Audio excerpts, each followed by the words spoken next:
Hello, insiders! Newsflash time. First item, as a reminder, timestamps for all the topics that I'm going to give in this newsflash are available in the description below. So if you want to scan that, jump to topics that are of most interest to you, that's always an option. Next, weekly safety tip. So one thing we've noticed is that some channels have people who have been granted access to the channel from sometimes a long time ago. Like maybe you had an intern or someone was helping you out with the channel, and the creator has left these people with access to their channel. So we encourage you to do a little bit of a cleanup, regardless of what permissioning system you're using, the one with the brand accounts or the one with the studio permissions.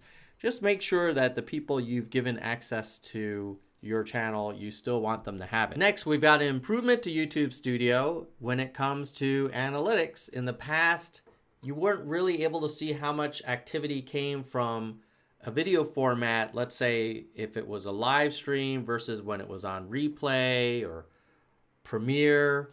And so you couldn't really figure out like how many views am I getting from my premiere versus my live stream versus the replay versus like a traditional upload. So we've added a new breakdown to the YouTube Analytics Advanced mode where it's called Publish Format. And it allows you to break out activity by live streams, counting where live and replays, premieres, both during and after the premiere, and uploads, basically everything else.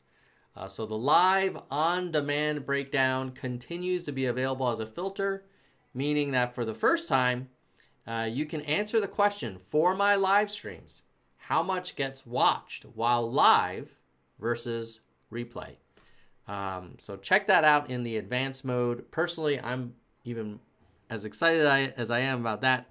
I'm even more excited about if we make this just a simple card so you don't have to go into the advanced mode. If that's of interest to you, let us know in the comments below, or there's a lot of creators who live in that deep dive area and maybe they don't need the card, but curious what you all think. Next, we talked before about smart replies. Where comment, text, reply suggestions in YouTube Studio help you respond more easily and quickly. They can be easily edited before posting, so you can kind of customize it and make it a little bit more unique. And they're based on the most commonly used creator replies that we see on YouTube across the platform. And we are expanding this experiment to even more creators. So go check out in YouTube Studio in the comment section. Next, as part of the YouTube Studio migration, we are going to start redirecting mobile web traffic from Classic to YouTube Studio.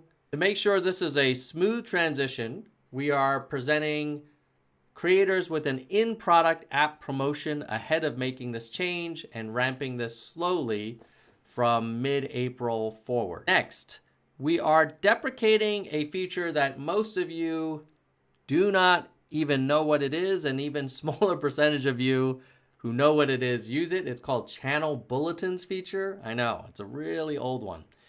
It used to allow creators to post their user activity feed or channel activity feed on their channel homepage. That will be going away. You'll be able to save and export your previous channel bulletins until May 18th, 2020. Next, as it relates to our extended workforce, also reviews of membership perks will take longer than usual. This means that we are pausing the expansion of memberships to more countries and more channels for the time being. Channels that have it activated but haven't had all of their perks reviewed may not be able to launch until our review capacity returns to normal. And channels that have already launched that wish to change their perks may need to wait much longer for those changes to be approved. Next, we talked about a small experiment back in January for Android mobile, where if you were featured in another creator's video, we'll auto tag your channel in the description as a featured creator. We're now rolling that out to 100% of Android users around March 30th. Next, back in June of 2019, we introduced personalized topics on home and in your up next video suggestions designed to give users more control over what videos appear.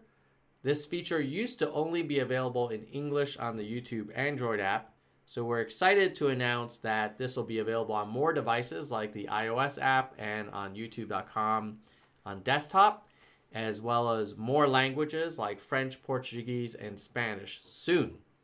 Later this year, we'll also add more topics personalized for users, including YouTube mixes, creators, and more types of music, gaming, and learning topics. So stay tuned for that. And finally, the trivia section of our news flash. Last week, I asked you how many months has YouTube Studio been available to creators to try out.